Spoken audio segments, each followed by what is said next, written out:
Today is Tuesday, August 20th, 2019. Coming up on Roland Martin Unfiltered, breaking news. The police chief in Philadelphia has resigned. We'll have all the details for you.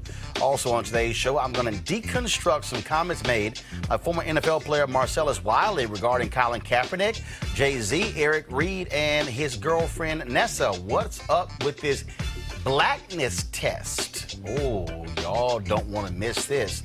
A recent poll shows that most voters think Donald Trump is a racist. Shocker. Not really. A leaked memo reveals the Republican strategy for dealing with mass shootings. It's to minimize white supremacy and blame Democrats.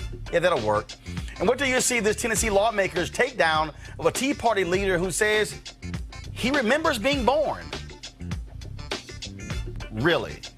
And in Mississippi, a white sheriff caught complaining that a Hispanic lawmaker is worse than a black person. Malik, that's your state. And in Michigan, police are apologizing to a black man who was stopped for looking at a white woman. Yes, in 2019.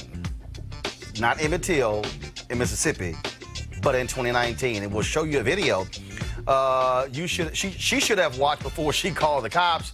Another crazy-ass white person we told you about is out of a job. I keep telling y'all, keep acting the fool. Y'all can end black unemployment. It's time to bring the funk on Roland Martin Unfiltered. Let's go. He's got it. Whatever the miss, he's on it. Whatever it is, he's got the scoop, the fact, the find. And when it breaks, he's right on time and it's rolling. Best believe he's knowing. Putting it down from sports to news to politics. With entertainment just for kicks, he's rolling. It's on go, roll, y'all. It's Roland Martin, yeah. Rolling with Roland now. He's funky, he's fresh, he's real, the best, you know he's Roland Martin now.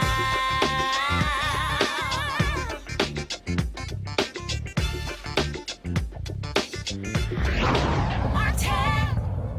All right, folks, breaking news out of Philadelphia. The police chief in Philadelphia has resigned. Richard Ross Jr. Has resigned as police commissioner. This is a statement released a few moments ago, literally a few moments ago, by the mayor. Mayor Jim Kenney today accepted the resignation of police commissioner Richard Ross Jr. Mayor Kenney said, quote, "Today, Commissioner Ross tendered his resignation. I am disappointed because he's been a terrific asset to the police department and the city as a whole. New allegations of sexual harassment as well as gender and racial discrimination among the rank and file have recently been brought to my attention. While those allegations do not accuse Commissioner Ross of harassment, I do ultimately believe his resignation is in the best interest of the department." Ross, of course, has also been in the news as of late as a result of course, the shooting that recently took place in Philadelphia where 6 police officers were shot. Again, this is literally just coming down just moments ago.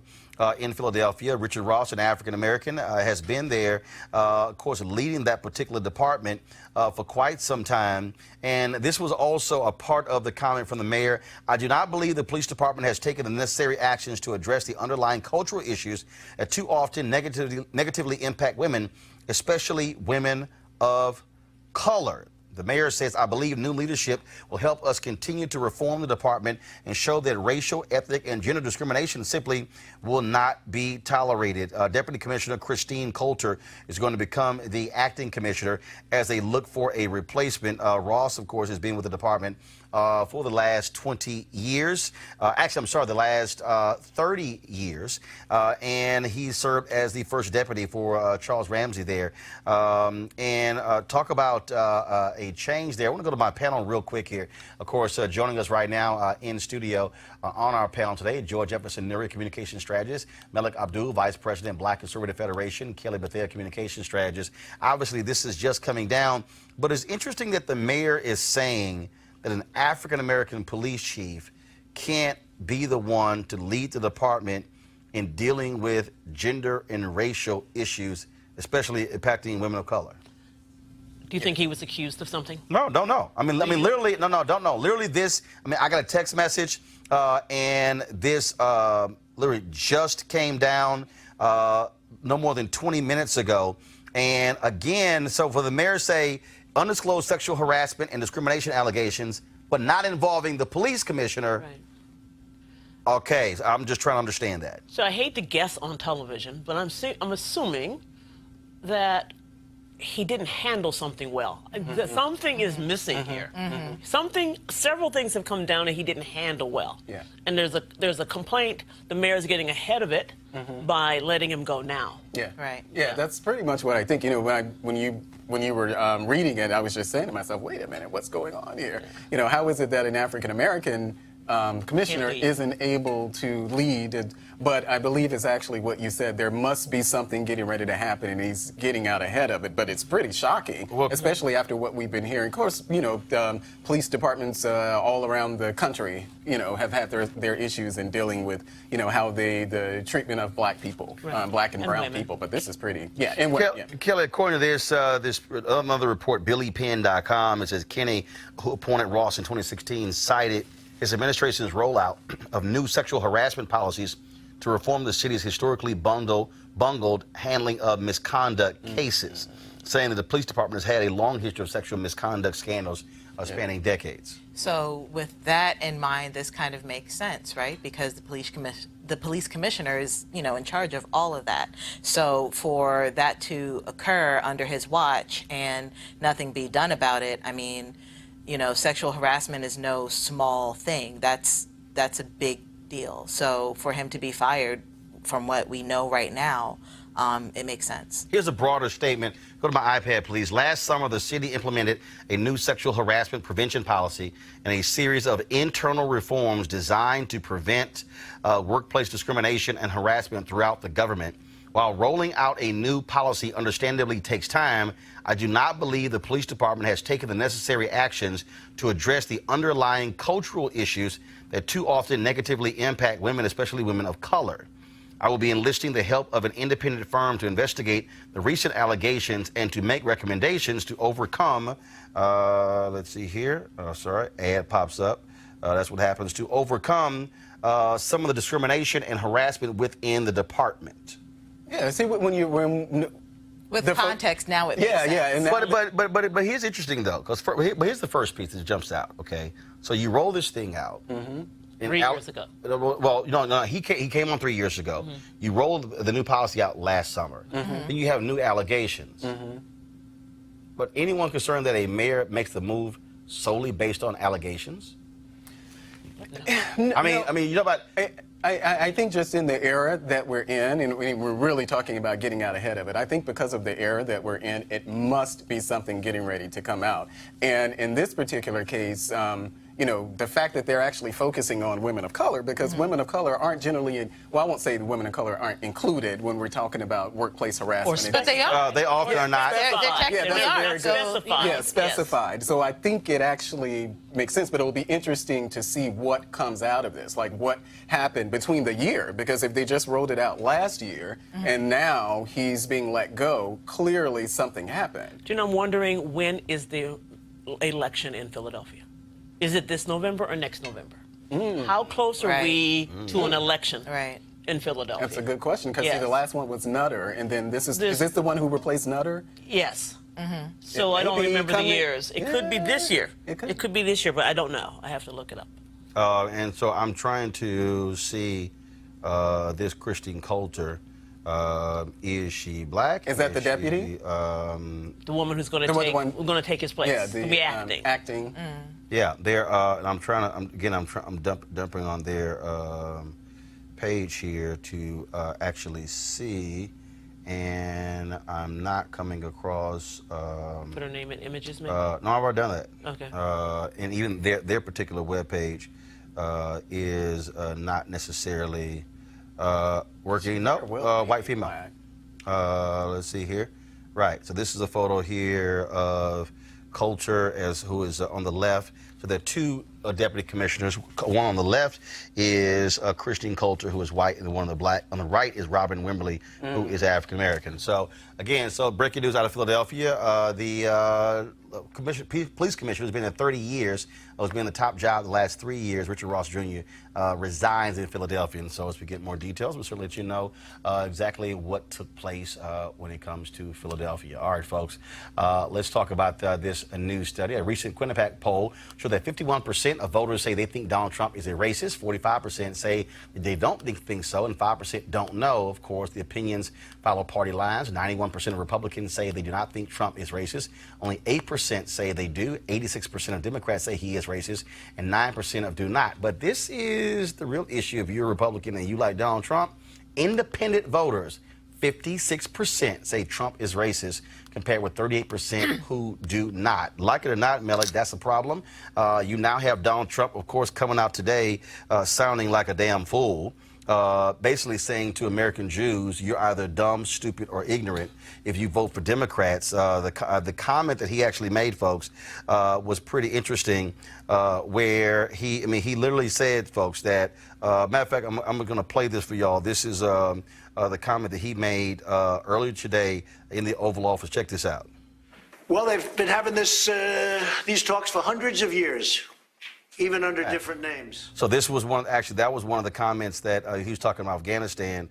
I'm going to find for you the comment that he made with regards to American Jews, and that, of course, is causing many of them to say, really? So he criticized, he basically challenges Jews by saying that they're either disloyal because of the whole issue. So check this out. So here's the comment right here with Donald Trump.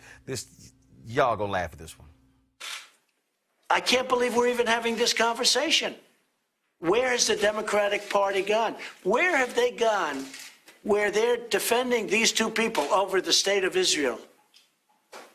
And I think any Jewish people that vote for a Democrat, I think it shows either a total lack of knowledge or great disloyalty.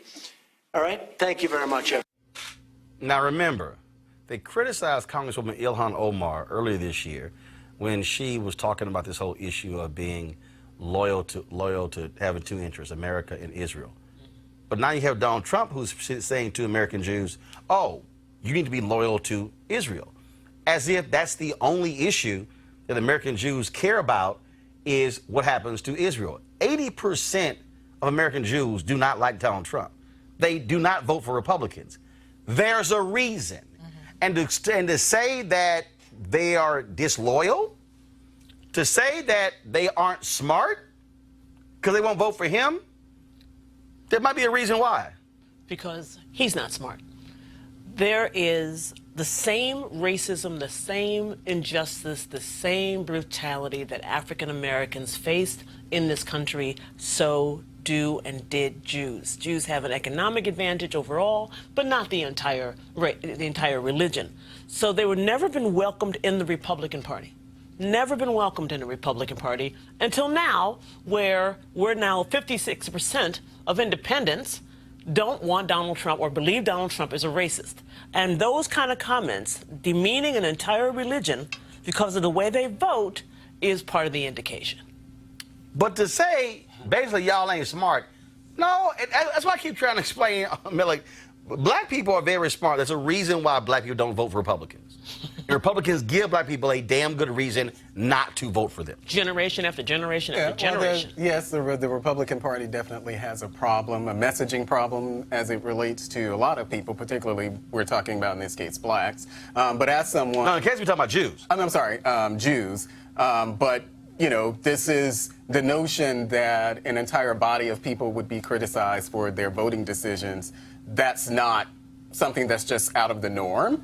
I do wish that the president would be much more careful with his words because, as I say, you know, I can't speak for the Jewish community, but as I've said on this show and as I continue to say, you know, when the president does things like this, it makes it very hard for us who are actually out there on the ground trying to convince people, trying to recruit people, trying to expand the conservative movement. It makes it very difficult, and we're talking about 56% of independents. You know, I don't know.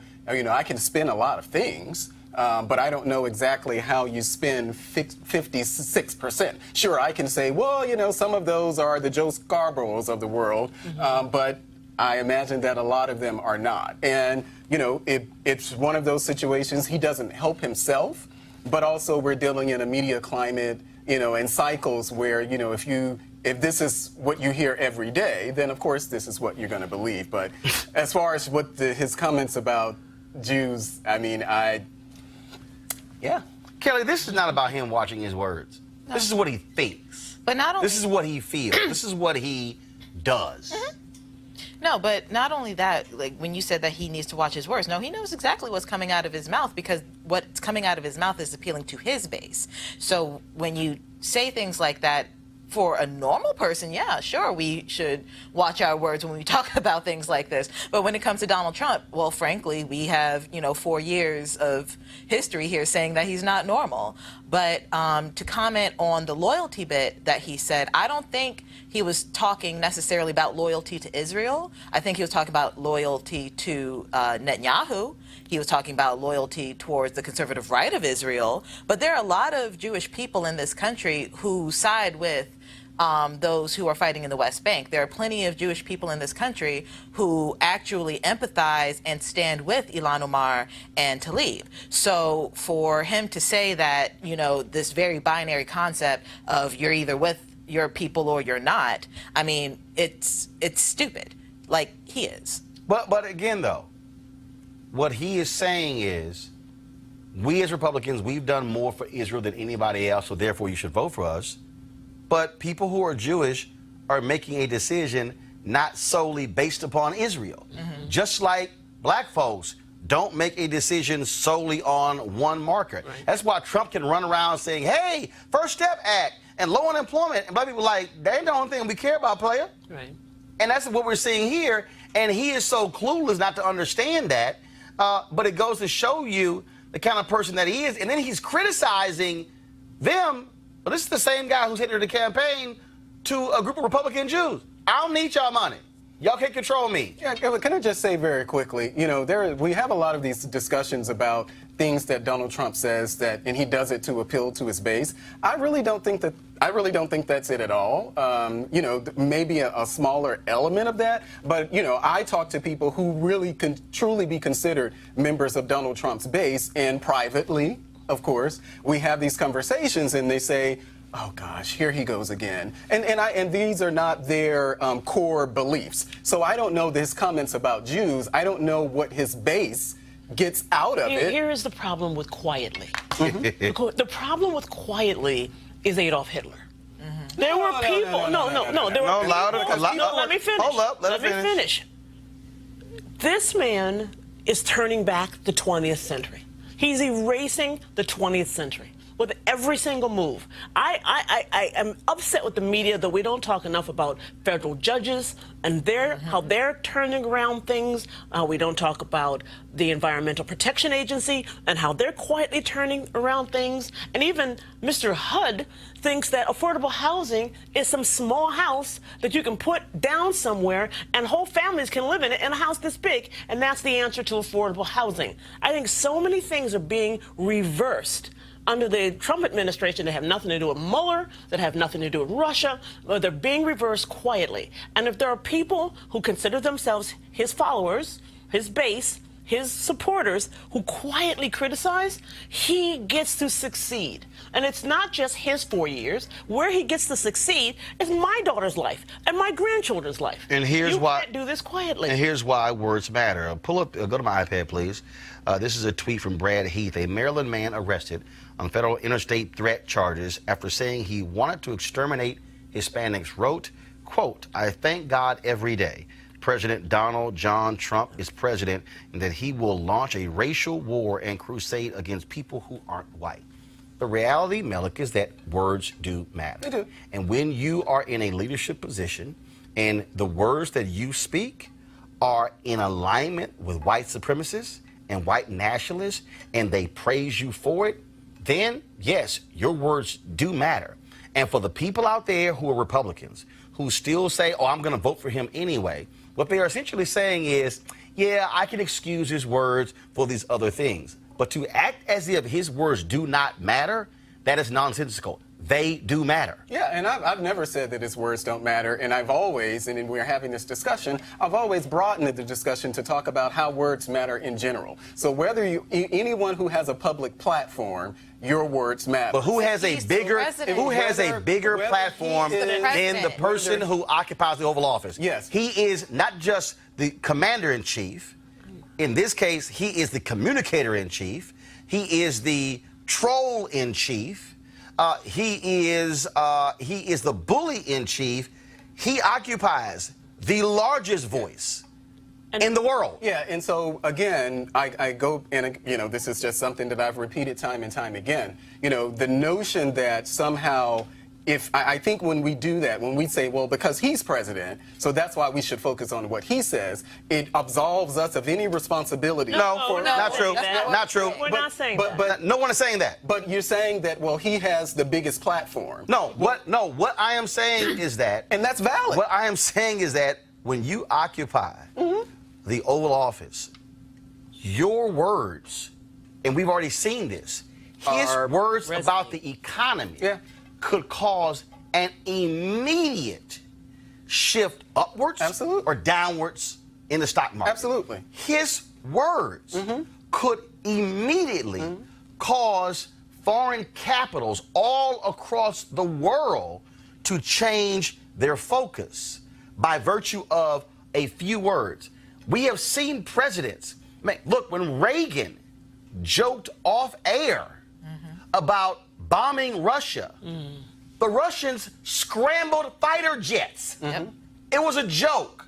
So to act as if the words of a president are somehow on par with everyone else, no. Especially when you have a president who has weaponized Twitter to the point that he's done it. That's a different situation. Well, I don't think that his words are, I think his words carry a greater weight. But my point is, when I have this discussion, because all of this is, you know, this centered around this climate that we're in. We're always talking about the climate that we're in. And I talk about the things that contribute to that climate. To your point about, you know, Hitler, I reject all Hitler, slavery, you know, comparisons at all. But the reason that people aren't public in their criticism of Donald Trump are the reasons that they're not public in their criticisms of any politician, whether it was Barack Obama's, whether, you know, people who said, well, you know, behind the scenes, you know, yeah, I may not agree with this or that, and they don't publicly come out. I think it was the Congressional Black Caucus, they got their butt slapped when they, and I can't remember what the issue was, but they kind of came out and criticized Obama, but they got a backlash from that. And so I think the notion They got a backlash from the people who supported Obama. They didn't get a backlash from Obama. No. They get a backlash from Obama's supporters. Obama didn't go on Twitter and demean the Congressional Black Caucus. But he didn't have to. We're talking about where you disagree. We're talking about where you disagree with something that a president does. Bottom line here, you get to do that. People aren't going to publicly criticize him. Bottom line, they just aren't. Bottom line here, Kelly, Republicans are afraid to criticize Donald Trump because they are afraid to get criticized by him on Twitter. On Twitter. They're afraid to get blasted by him. That's why they are scared. They're also scared because, you know, an election's coming up. And when you say words matter, specifically when it comes to the president, because his main, you know, point of media is Twitter, the minute that he says anything, these politicians have to fall in line because otherwise they're just out. That's exactly the case. And so the bottom line is, can't wait to see how Jewish Americans respond to this latest nonsense from Donald Trump. All right, folks, you have to see this brilliant takedown of a Tennessee Tea Party leader, Hal Rounds, by Tennessee State Senator Katrina Robinson on the issue of when life begins. Rounds, by the way, y'all, he actually said he remembers when he was actually born. I have a conceptual memory of being born. That sounds ridiculous. I didn't come out of the womb and say, oh my gosh, there's a fluorescent light and it was made by Sylvania. No. In the womb, there was a sensation of compression and advancement against one side and another to this urgent pressure to burst out. And when I had this dream repeatedly through my youth, and one day I said, you know, that's kind of like being born, and the dreams stopped. All right? I believe that the consciousness of the child is begun in the womb. And when you kill a child, you are killing a person who is not just aware of nothing, but of being a person. What the Tennessee statute is, 68-3-501. It's the Uniform Determination of Death Act. An individual, it says, who has sustained either irreversible cessation of circulatory functions, i.e. heartbeat, or 2, irreversible cessation of all functions of the entire brain, is dead, which means that the law presumes that if there is a brain functioning and a heart functioning, then life is functioning in the womb. You just said that life, heart functioning and brain functioning is life? Yeah. At what point in the womb does a fetus develop a fully developed brain and heart?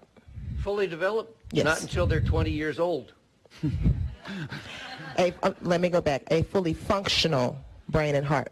I don't have the timeline for that, but I know that it is existing in there.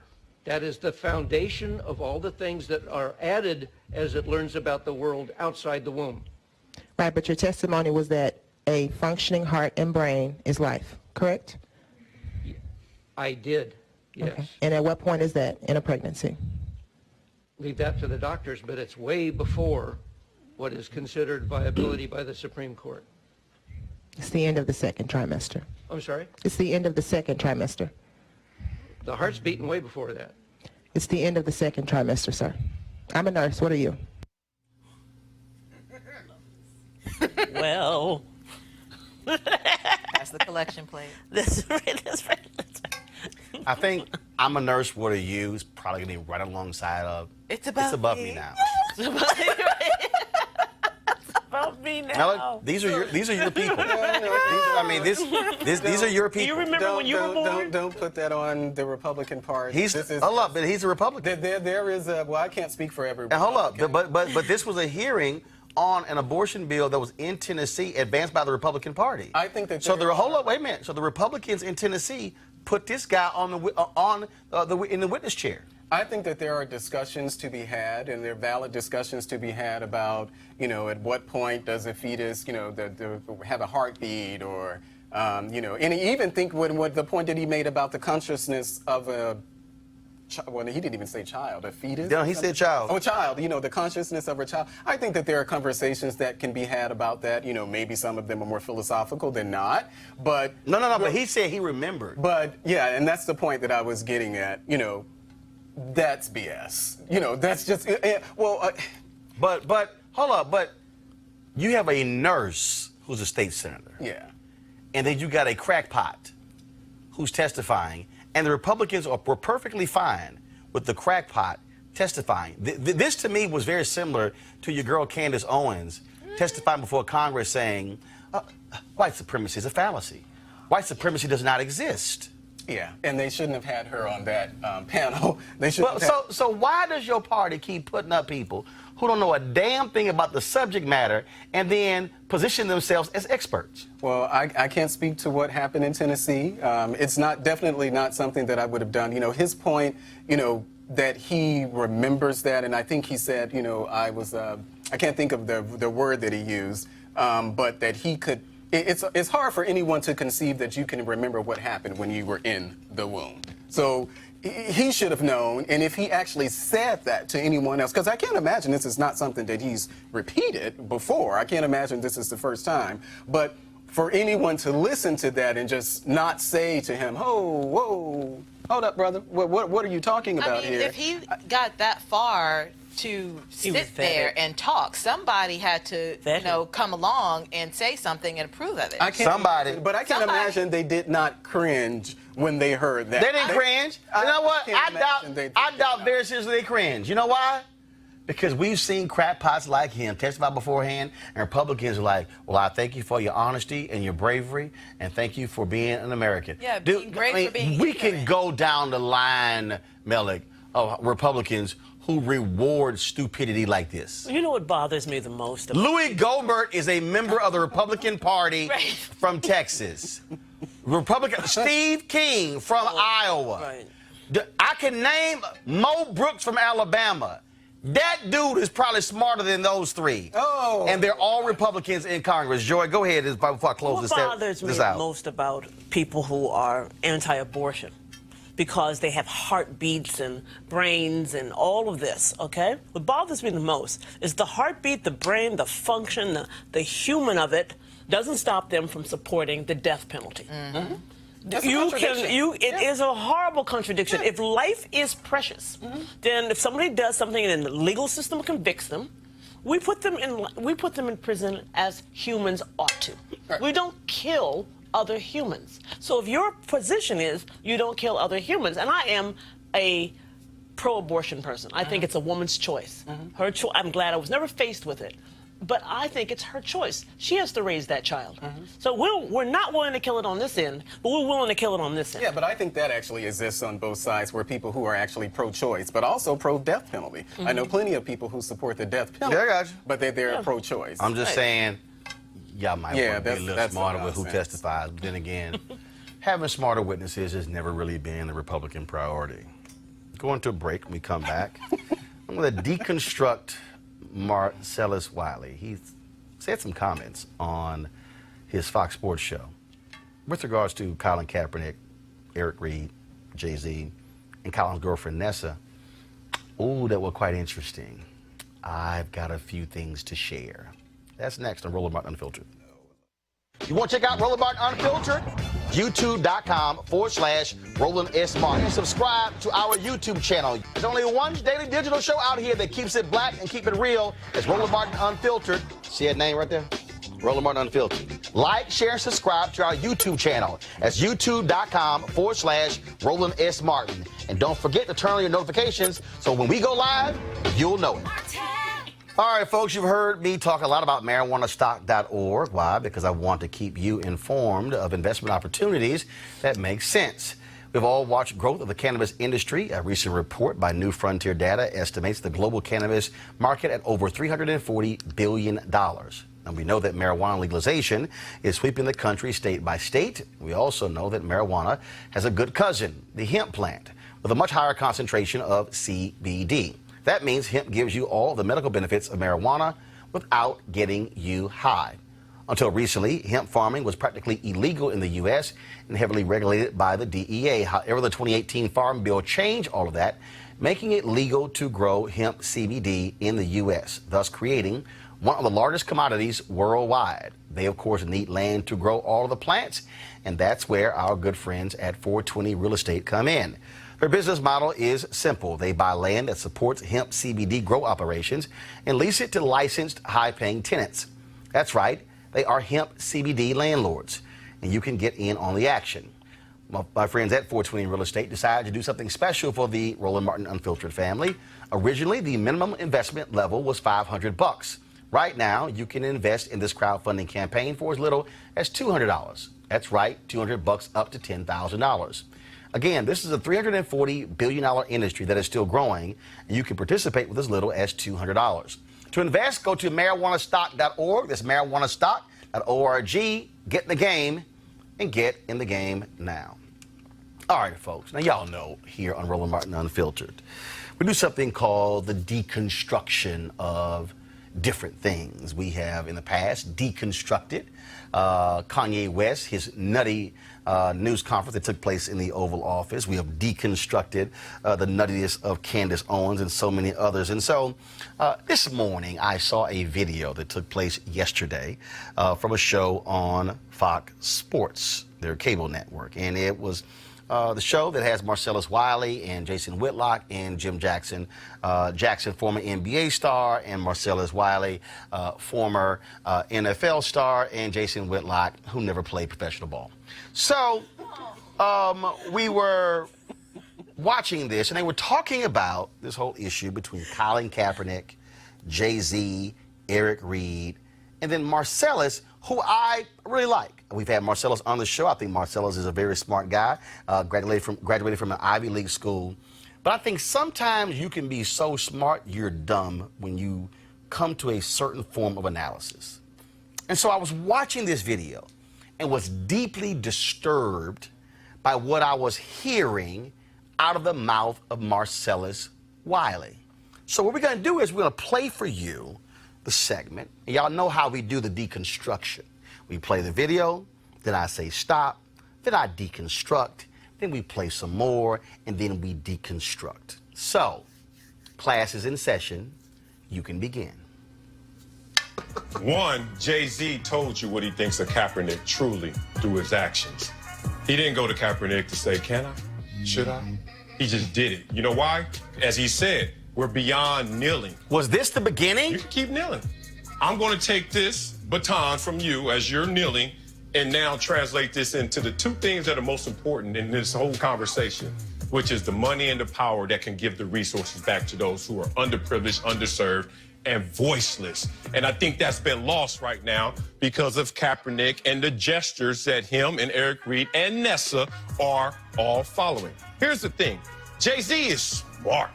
You don't become Marcy Projects to billionaire and not be smart and have your spidey sense and can read this. And Jay-Z is guilty of giving Kaepernick a pass the same way I was guilty of giving him a pass. I was conflicted. From day one, I was against him kneeling. Because I said, get up and get those resources, because where we're from, your kneeling at kickoff has nothing to do with our situation unless you translate that, materialize it, and monetize it. Stop right Jay-Z. there. Now, first and foremost, Marcellus says that he was against Colin Kaepernick initially kneeling because he said, get up and get the resources. If anyone who actually followed any of this, the NFL's commitment to resources to fight social justice did not happen until after this thing blew up. It's not like the NFL said before a protest, hey, we're going to commit ourselves to spend upwards of $100 million fighting social justice. That was the response to the protest. So it's a little hard, Marcellus, for you to now say you were against the protest by Colin Kaepernick because you were saying go get those resources to help the community when the resources were not offered up prior to the protest. Press play. Waited long enough and finally said, Lanny, step past this dude to get this right. This is an identity issue. You know why the identity of this movement has been lost? You know why the identity has been lost in this platform of kneeling, and what does it really mean? Because the identity of those who are leading it has always been in question.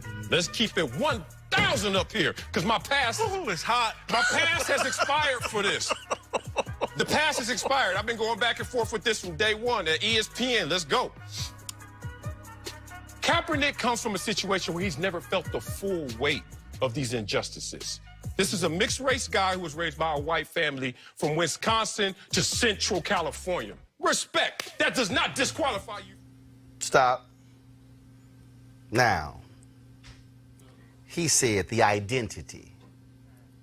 He then says that Colin Kaepernick was raised by he's mixed race and raised by a white couple. He says Wisconsin. Do y'all know where Colin Kaepernick was born? Milwaukee.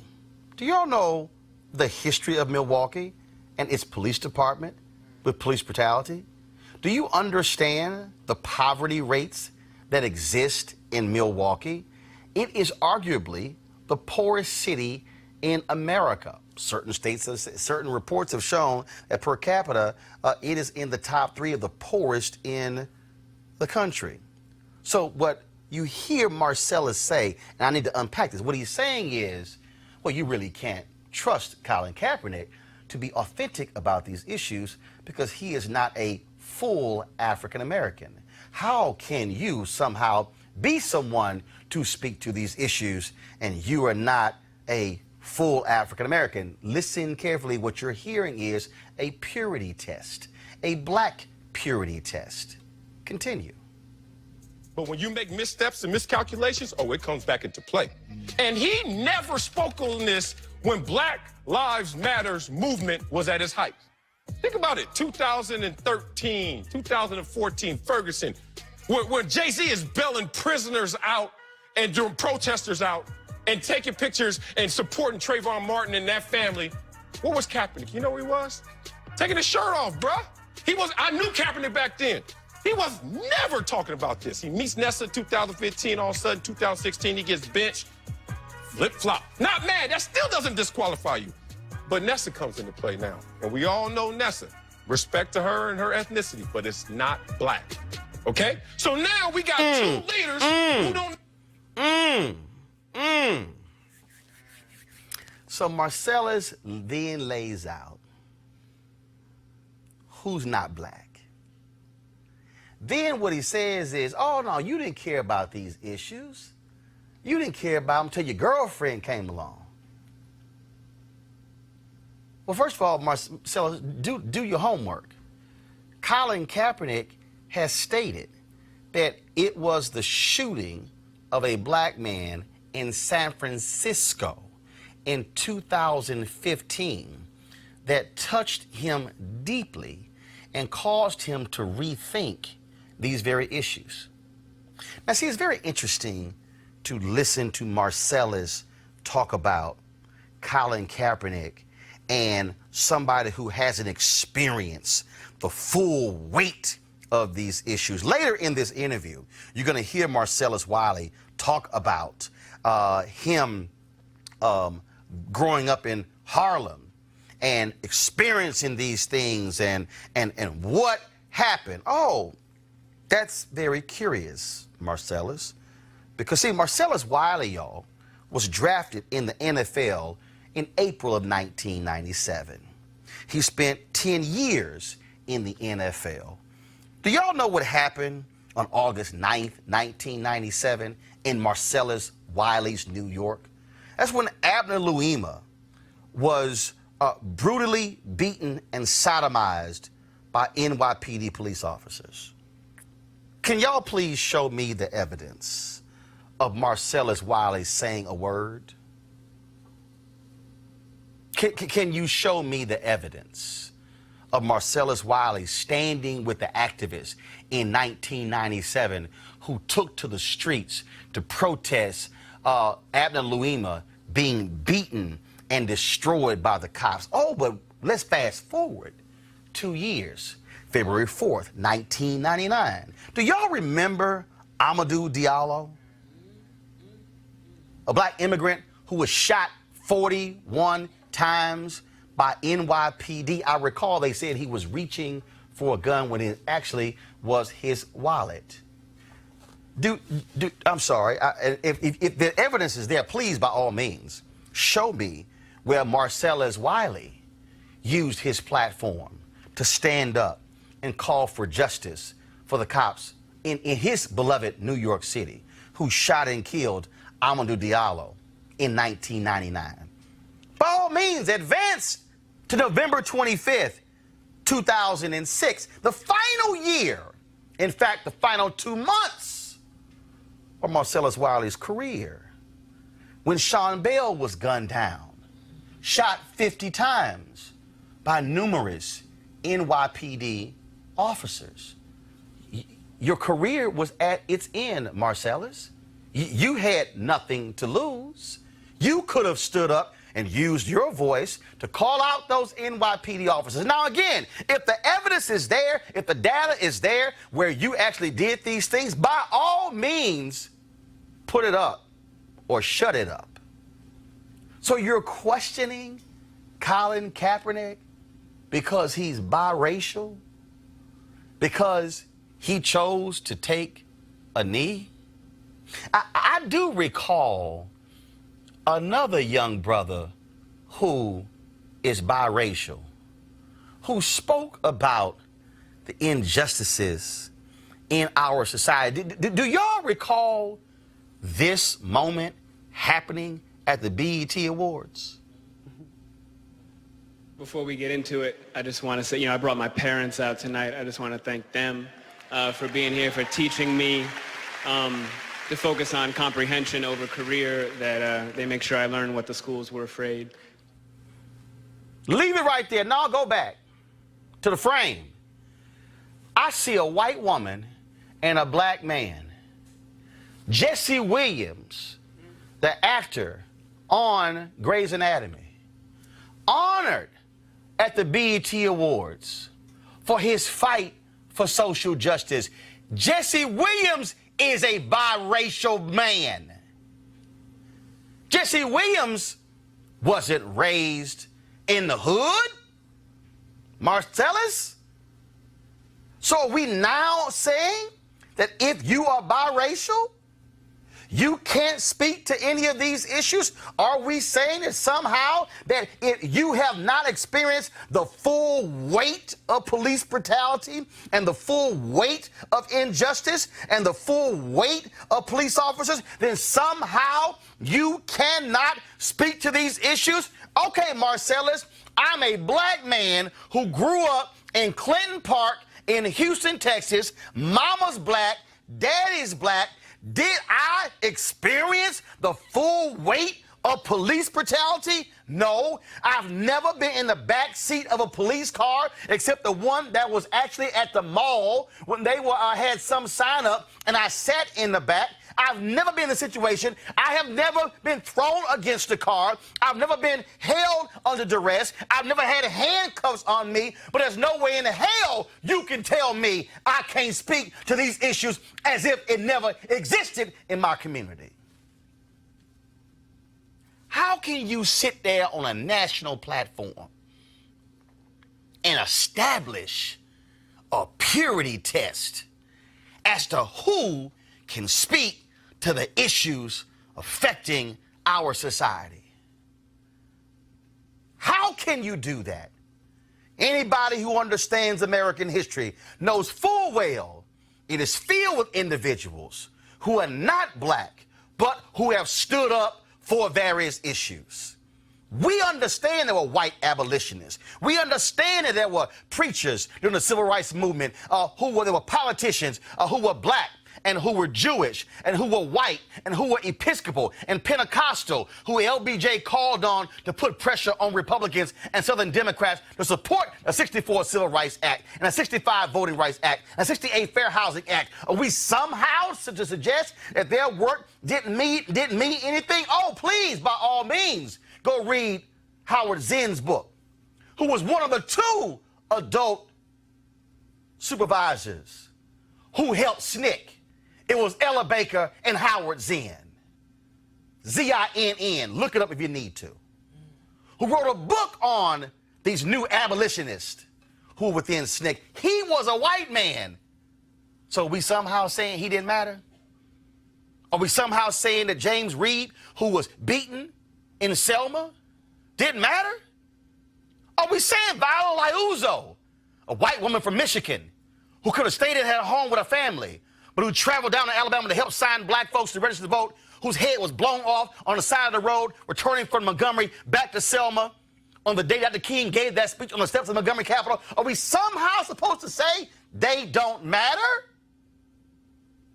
Oh, but they do. So what's up with this black purity test?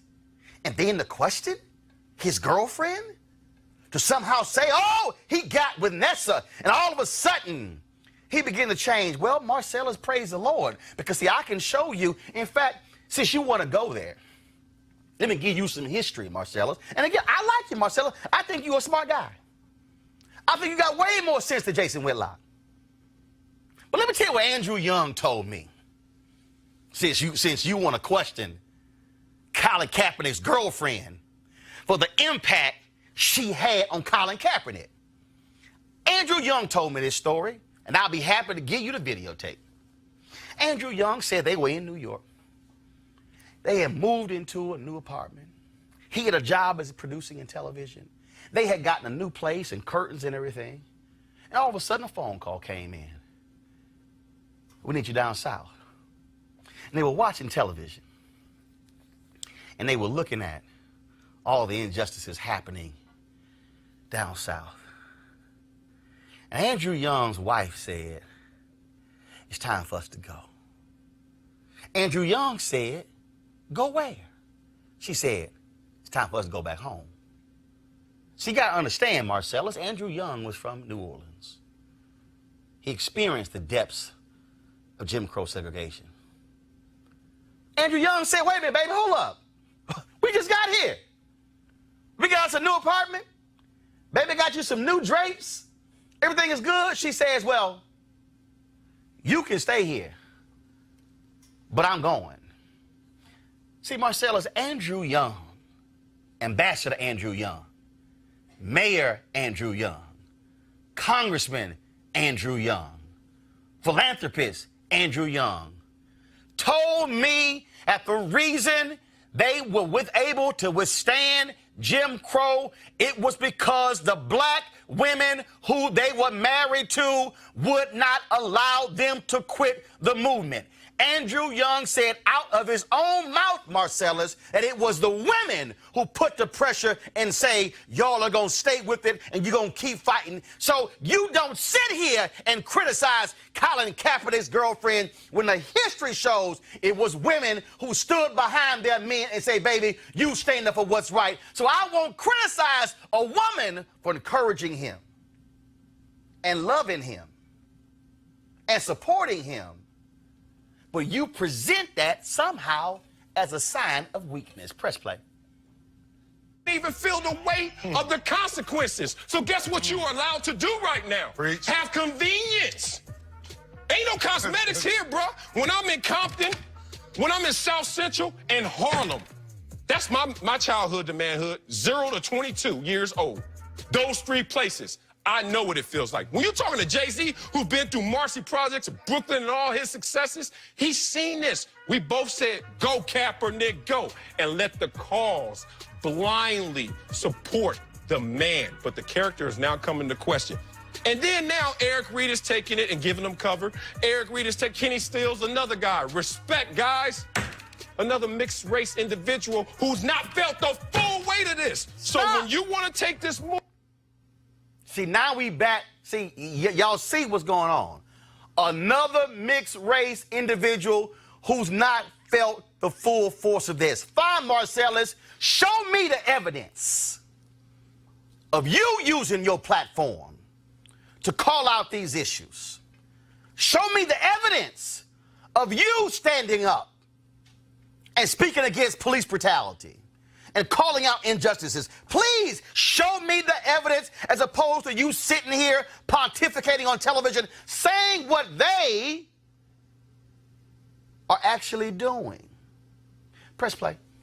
movement. And I hate to play the race card against my own race. Usually you play the race card against the other races, right? But when I have to see these missteps and these issues all manifest, I get back to the identity of those who are leading it, which has always been in question. And now Jay-Z has answered that question. Come back. Let somebody who... Now, first of all, the identity has never been in question. We've known who Colin Kaepernick is. We know that Nessa, her folks, are from Egypt, and she's also Muslim.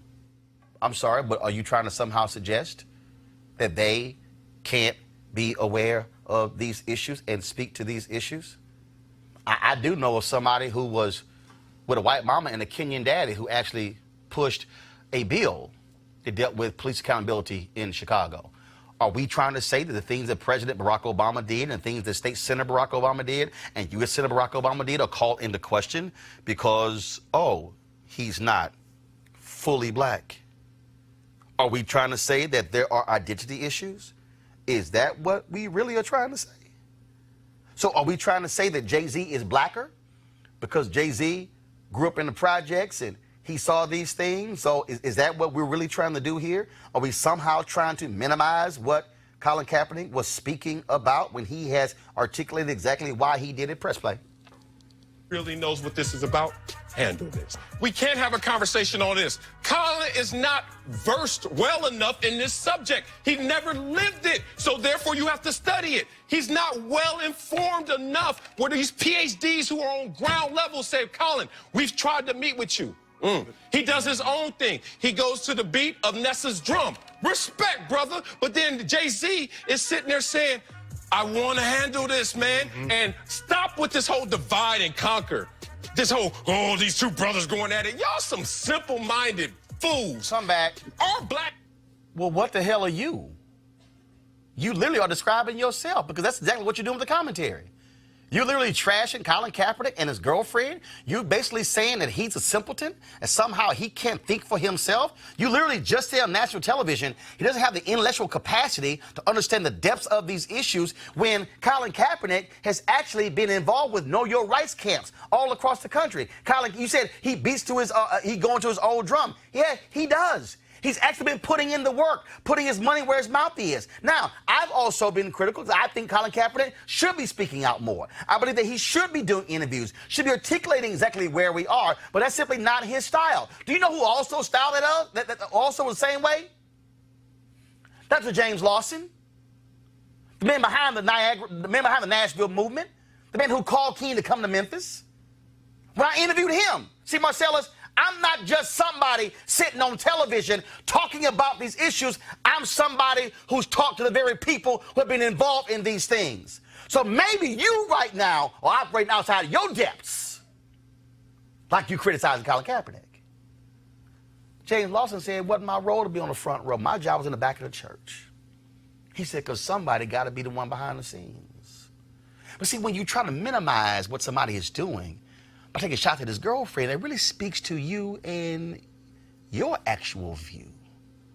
Press play. Experience is not monolithic, brother. So Jay-Z can do his way, and Colin, you can do it your way. But brother, we have seen your way, and we don't know what your leadership looks like because you're voiceless. You are voiceless in your own message, just like the people who are powerless are voiceless in our society. So now Jay-Z is saying, I'm going to translate this, since I know what it feels like if this didn't work right for me. So now you look at this entire situation and you have to address the characters of the individuals because of what is happening in front of us. These guys have misled, and I gave them a pass just like you. I knew Colin when he was all the way up, and he wasn't thinking about this. And then when it first happened, I said, oh, my homeboys told me, and people in the organization, he's pouting. You remember day one, he was just sitting there? He wasn't kneeling. And then they told him, kneel at least in respect. And he did that. Come back. Then all of a sudden. See right there. See, what I really can't stand is when you present an argument and then you really have no facts to actually back it up. He was pouting. No, he actually was sitting. And it was a special forces member of the military, Nate Boyer, who went to him and said, sitting is actually disrespectful. You should take a knee.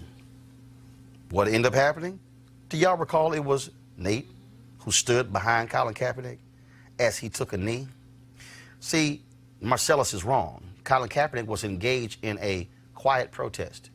It was an NFL reporter who actually saw him in successive games sitting on the bench and went to him and asked him, why are you sitting? Then Colin Kaepernick said exactly why he was sitting. He wasn't pouting. We now know why he was actually doing it. So Marcellus, why are you presenting a factually incorrect understanding of what Colin Kaepernick was doing? Roll it.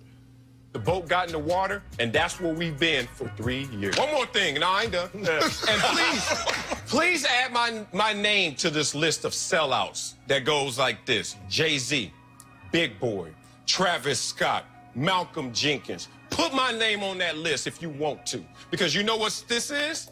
This cause has turned into a validation and a credit for Colin Kaepernick and Nessa's blackness. And let me tell you, you had your past, and your past has now expired. Jay-Z, do you, as you always handle it, stay above the fray and just make this about action. Just make this about action? Well, what has Colin Kaepernick been doing while you have only been talking? Also, Nate Boyer spoke about this very issue in terms of what happened. This was on HBO Real Sports. Here, we go to my iPad. We sort of came to a middle ground where he would take a knee alongside his teammates. Soldiers take a knee in front of a fallen brother's grave, to show respect. When we're on a patrol, and we go into a security halt, we take a knee and we pull security. Was he receptive? Very receptive. He said, I think that would be really powerful. And, he asked me to do it with him, and I said, look, I'll stand next to you. I got to stand, though. I got to stand with my hand on my heart. That's just what I do and where I'm from. You got called a lot of names. I got called a lot of things from both sides. I was told I was a disgrace to the Green Beret. That hurts, it really does. But then I also had a lot of people in the military say, I think you're on to something.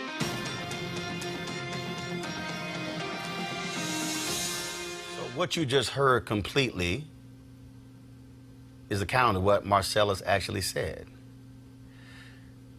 Then he talked about Jay-Z's part. See, here's the real issue that happened with Jay-Z in the NFL that really was a problem here. And nobody wants to admit this. In the announcement they made, they laid out all the entertainment stuff. They talked about halftime show. They talked about soundtracks.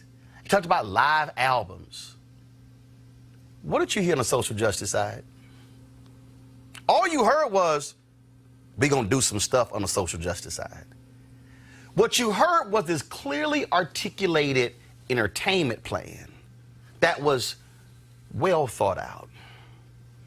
On the social justice piece, you didn't hear much. And that was the problem. See, there are a lot of people who I've talked to who have no issue with JC doing what he's doing. But see, the problem is, don't make it an announcement about entertainment and social justice when the whole announcement is about entertainment and ain't no social justice. Did y'all hear anything where they articulate exactly what they're going to be doing on social justice? Did any of y'all hear anything? Did y'all hear anything? No word. Just a little small. I don't recall hearing anything substantive. No. See, this is what happened. So the problem is really your rollout. The problem is how Rock Nation and Jay-Z, how y'all rolled it out. That's why you're getting criticized, because you had no substance behind it. Entertainment and no substance. But to sit here and demean Colin Kaepernick and call him essentially a lackey, and by saying him and his girlfriend are earning their black card, Colin Kaepernick is a black man. He's biracial. So are we now to call the black card of Jesse Williams? Are we now to question the black card of Halle Berry? Are we now to question the black card of any brother or sister who's biracial? Are we really going to play that game, Marcellus? Because see, if we're going to play that game, we can play another game. We can play the game of a whole bunch of authentic Negroes who don't say a damn thing. If we really want to play that game, let's discuss authentic black people who don't speak up. If we really want to play that game, let's talk about authentic black people who are not doing stuff in their communities. To suggest that Colin Kaepernick has done nothing is a blatant lie. And to say it on television is dead wrong. Marcellus, you are absolutely wrong. As you said, playing the race card. What the hell was that? It was shameful. It was despicable. And it was pathetic television. And yeah, you should apologize for it.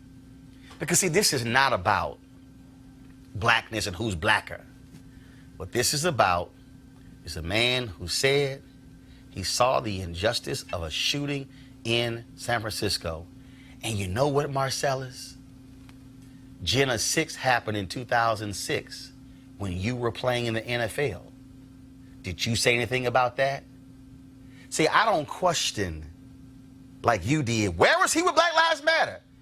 Everybody don't arrive at the destination at the same time, Marcellus. There are some people who talk about it early. There are other people who actually bring it up later. See, I'm not concerned when you came to the conclusion to fight social justice. I'm happy when somebody arrived at that conclusion. And here's what I do know, Marcellus Wiley, that a 26-year-old Colin Kaepernick had the audacity and the unmitigated gall to take a seat and to take a knee because he felt that there was a cause bigger. When you were 26 in the NFL, what did you do? Being so authentically black, being somebody who has felt the weight of all of this, being somebody who was from Harlem. What did you do when you had the opportunity to use your NFL platform to raise the issue? The silence because you did nothing. You only focused on football. So I appreciate a Colin Kaepernick. I appreciate a Kenny Stills. I appreciate an Eric Reed and numerous others. And oh, by the way, when you talked about these things don't matter and all things along those lines, and you know you're agreeing with Jay-Z, it's time to stop protesting. Since I'm a reader, let me help you out. You need to get this book. Jason Whitlock, you can get it too. This book, y'all, is called Operation Breadbasket, an untold story of civil rights in Chicago, 1966 to 1971, by Martin L. Depp. And do you know what Martin says in this book, Marcellus? He says there were numerous times when they made announcements against companies who they were protesting, and then the announcement called off the protest, and then they discovered that the company reneged on what they agreed to, and they had to go back to the picket lines. He says in here numerous times when they had negotiated to add black produced products to the book to the shelves, when they negotiated for the stores to bank with black banks, when they agreed to hire black managers, companies reneged. So guess what they did? They went back to protesting. So when Jay-Z said, kneeling, it's time to end kneeling, and now it's time to do the work, no. You keep the pressure up until they show sustained action. What the NFL is just like High-Low Foods and just like these other companies in here who wanted the protest to end, what they'll do is they'll come to an agreement to tamp everything down and go back to business as usual. But Dr. King and Operation Breadbasket, taken over by Reverend Jesse Jackson Sr., led by him in Chicago, but they understood, and Martin says it in this book, Marcellus, the biggest mistake that they made was they didn't have adequate follow-up to the covenants signed with these companies. This is history. And so for the people who say keep protesting, that's meant to keep the pressure on. That's meant to keep the attention on. And maybe 5 years from now, Marcellus, and we look back and we see sustained leadership from the NFL, then we can say the protest can end because it was job well done. But you might want to read a little history, Marcellus, because here's the piece. I didn't play football, but I damn sure know a whole lot about black liberation. And your questioning the blackness of Colin Kaepernick is a shameful display on television, and it was wrong. Going to a break. We'll be back on Roland Martin Unfiltered in just a moment. Hey fam, I want you to like, share, and subscribe to our YouTube channel, youtube.com/Roland S. Martin. And don't forget to turn on your notifications. All right, let's go to our panel here. What are your thoughts? I mean, because this, it greatly bothered me, obviously, when I saw that. Well, you know, I think as a communication strategist, I know when we're mounting a campaign, we go out and we get influencers, or, you know, we call it surrogates, who are taught the party line, who are told to say something so they can have all these different platforms to spread a word. Most surrogates are paid. And so I can't prove that Marcellus is being paid, but he went on a tyrant that I'm not even sure why Fox Sports let him go on that long, unless there was some sort of, I just don't believe that wasn't part of a deliberate messaging. No, look, on that show, he has his opinions. Jason Whitlock has their opinions, and that's fine. Oh, also on the show, Jason Whitlock gave credit to the NFL Players Coalition for passing a bill in Pennsylvania dealing with criminal justice reform. You might want to do a better research on that one. I actually reached out to a state senator who was involved in that, who told me that they did come to the state capitol, Harrisburg, and talk to legislators about the bill, but the bill had already been advanced in the Pennsylvania legislature, and so you can't give them credit for a bill that they did not sponsor, Jason. That's what happens when you're a journalist. You make phone calls and check facts. Melik? You know, that's a lot to unpack. I'll try to be brief about it. One of the things that you focused on is the identity question, the purity question. And this is something that I've always rejected, you know, and as someone, as a Republican, as a black conservative, I'm always subject to the purity test. And which is why I always push back on it. You said something else about the number of white people who have been fighting with us. And gave their lives. And gave their lives. This is part of the reason why I'm reluctant to always lump white people together. So when people say, well, you don't criticize white people, I can criticize a white person who does certain things, but I don't lump all of them together.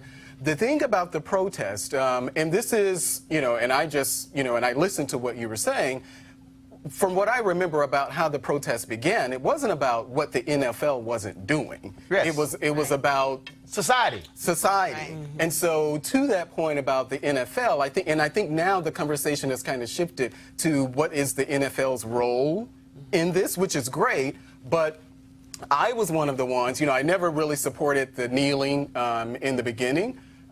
Still don't now. That's just not something that I supported. But I was also, at the same time, critical of Jay-Z, not because of black man getting money, because that's what everybody was saying. Hey, this is a black man getting money, this is a wonderful thing. Where I was critical of is what you said, Roland, how he went about actually doing that. So he could have very well, when the rumors, if you will, were about how he counseled Travis Scott, in what we all thought that was actually part of the protest. When he was saying, no, don't do that. We thought that was part of the protest, but then he comes out and says, well, no, I was just saying that don't play second fiddle. Well, you should have said that then. So if that was the deal, you could have publicly said, Travis Scott, don't do it because you playing second fiddle. Which is not controversial. Right. But now is that... But you did say that, and I'll close it up. And the other thing and you asked about the social justice aspect. So I went and looked. What as part of the deal, it's definitely focused on entertainment. The social justice aspect, at least from what I was able to find out, is that the proceeds from the CD because they have this thing now where Jay-Z is going to be able to choose certain artists to be part of this compilation that are supposed to be good for, uplifting and... We are the world. I was about to say that. NFL, we are the world. NFL, we are the world. And the proceeds from that CD, that is the only social justice component. And it's going to go towards the thing that the players and NFLs have actually agreed upon with their Inspire Change initiative that I think they just launched in January. So the proceeds are going to go towards that. As far as I've been able to tell, that's the only social justice aspect. And I was reading on the way here that there are now reports. There are reports that Jay-Z is going to have ownership. No, hold on. No, first of all, I saw that report, sourcing, weak as hell. Yeah. Secondly, it came out 48 hours after the initial press conference. Talking about the Steelers? No. Yeah. What we call in media, that's that bullshit right there. Right. I don't believe it for a second. And again, if it was legitimate, it should have made it part of the announcement. But it's still 5%. But here's the piece, though. And also, for those of us who, first of all, there are minority owners in the NFL. Houston Texans, Kirby John Caldwell is one of the minority owners of the Houston Texans. Oh, wow. Okay. In the 80s, Peter Bino was one of the minority owners of the Denver Nuggets. There have been African Americans. Right now, there's a group of several African Americans, James J.B. Brown and several others, are minority owners of the Washington Nationals. Because there are requirements in Major League Baseball that you have to have a percentage of your owners have a minority stake. And so I'm not dismissing even 5%, but let's just be real clear. A 5% stake ain't a majority stake. It's still 5%. And so, but again, so let's just not sit here and play this cute little game. And the bottom line is this here. Fine, I have no issue if Jay-Z wants the entertainment stuff. The problem was that there was virtually nothing on the social justice side. And that's where there's a criticism. And Kelly, the issue that I have again, and the reason I did that whole deconstruction, because it offended me to listen to a black man on a network literally issue a black purity test. It was disgusting to hear and to experience, but also the fact that he's perpetuating basically the Willie Lynch letter in 2019, it's crazy to me, because he has, like Roland said, he has done nothing. I didn't know who Wiley. And he may have done some things since his playing days are over. But the difference is, here was somebody who was playing. But here's the thing: but even if he's doing that now, it would still be quote unquote behind the scenes, which apparently he's not very much of a a proponent of, Right. because that's basically what Colin Kaepernick is doing right now, because that's his Right. MO. And he Right. didn't So risk his because career. Colin is not out there doing interviews and hollering me, the reality is y'all go to my iPad, Paper Magazine. Colin Kaepernick curated an entire issue all about their Know Your Rights camp. Just so y'all know, here are some of the people who were involved. The Exonerated Five. Here's somebody else who was involved. Taraji P. Henson. Here is Angela Davis. Here is, right here, Taraji and Janine. Again, right here is his girlfriend Nessa. Right here, you have Eric Reed. Right here, you have India Moore. All of them, I'm sorry, I skipped over, you got Byron Stevenson. Right here, Ava DuVernay. Right here, you've got Yara Shahidi. All of them who have been working with him with his Know Your Rights campaign, which has been about teaching black and brown boys to know your rights. So when the cops roll up on you, you know exactly what your rights are. And if we need to pull that video out of that brother in Chicago who jammed up that cop who tried to ask a young brother for his ID. He's like, no, you ain't got to give me your ID, because he knew his rights. And so you got black men now who know their rights, who can challenge police officers, all because of the camps of Colin Kaepernick. So, bro, don't try to tell me Colin not doing anything, because that's some utter bullshit. Kelly, go ahead. Yeah, I just want to also make a note of how insulting it was as a woman for him to demean Nessa's role in Colin Kaepernick's progressive viewpoints nowadays. Like, women are the backbone of every movement that actually is successful. And most households. Most households. Pick something that a woman hasn't done, Right. that hasn't perpetuated something positive in the Right. society. Right. You know, and, you know, not to be insulting to his wife, but maybe if his wife was a little bit like Nessa, maybe something would have happened regarding movements in New York with the three young slain that you named. You know, it's just, I'm tired of the misogynoir. Right. I'm tired of it. Oh, yeah, he only doing it because his girlfriend Nessa, because she making him do it. Dog, really? Really?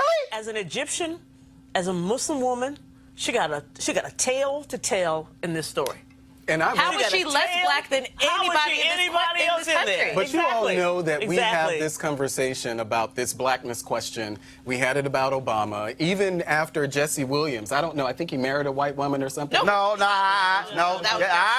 That was different. Jesse Williams married a black woman. They got divorced. There were some people who were critical of him because he was dating a white woman, but his current girlfriend is black. But now, y'all know on this show, test all I don't the give a time. damn about who your ass date, married. We focus on issues, but those are facts. Go. Yeah, but my point is that we have these sort of discussions all the time, because for some people, Obama wasn't black enough. We're having it now with Kamala Harris. You know, she's not black enough, and this whole ADOS movement. You know, it's really something, and I don't know if this will ever end, but we continue to have this blackness Oh, we do. question. Because you know And what? it's Can you ever question Harry Belafonte's blackness or Harry commitment to the Belafonte. race?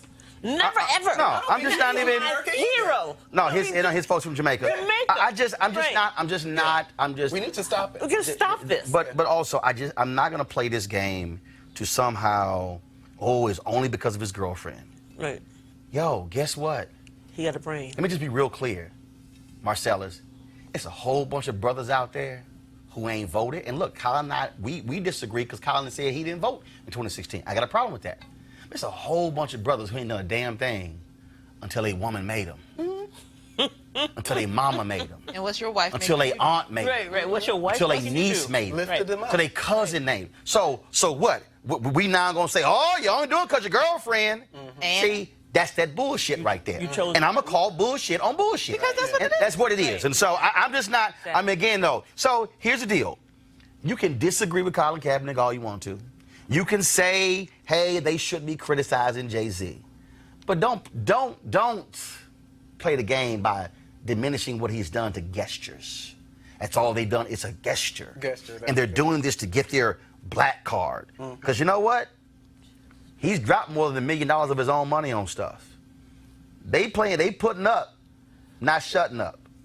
Now again, I think Colin should be speaking out more. Yes. I think we need to hear more from Colin beyond Instagram and Twitter.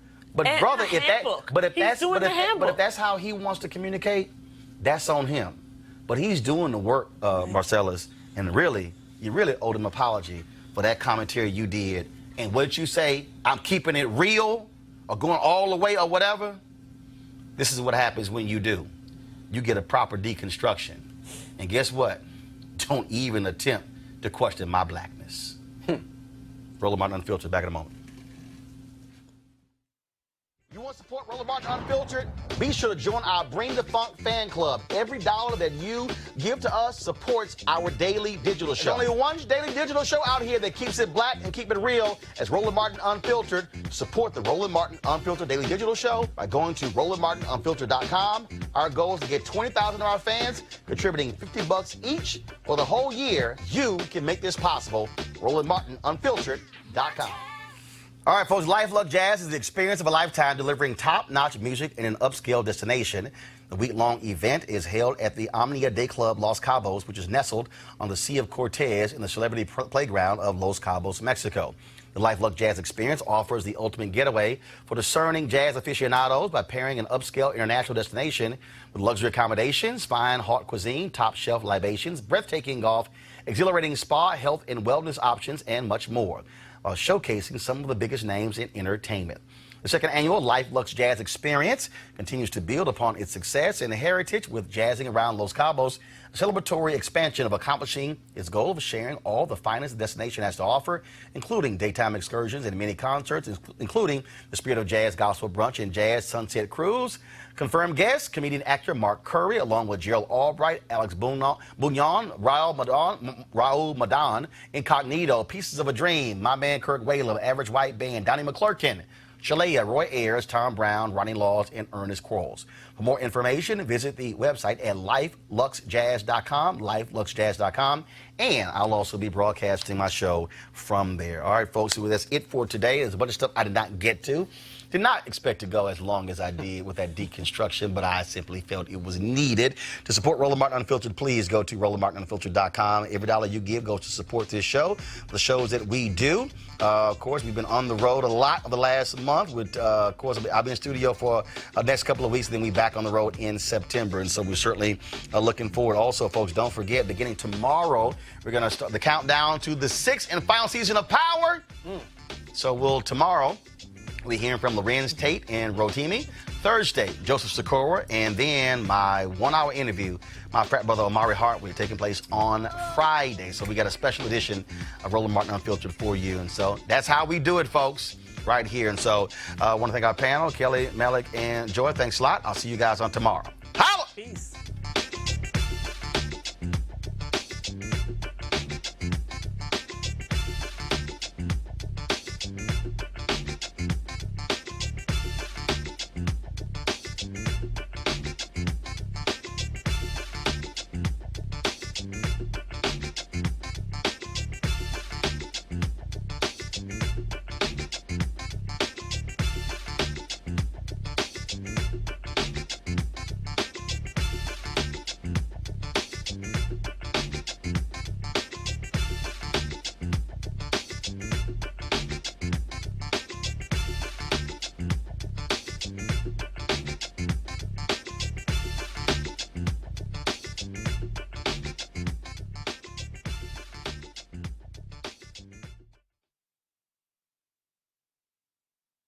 You want to check out Roland Martin Unfiltered? YouTube.com/Roland S. Martin. And subscribe to our YouTube channel. There's only one daily digital show out here that keeps it black and keep it real. It's Roland Martin Unfiltered. See that name right there? Roland Martin Unfiltered. Like, share, and subscribe to our YouTube channel. That's YouTube.com/Roland S. Martin. And don't forget to turn on your notifications so when we go live, you'll know it.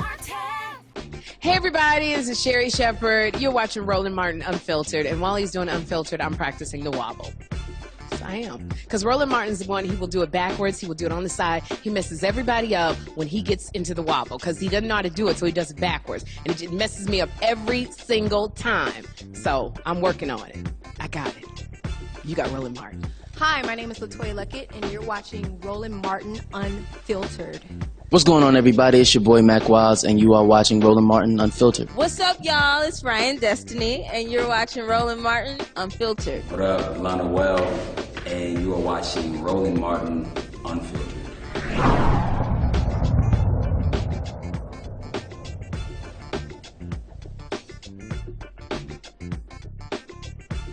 You want to support Roland Martin Unfiltered?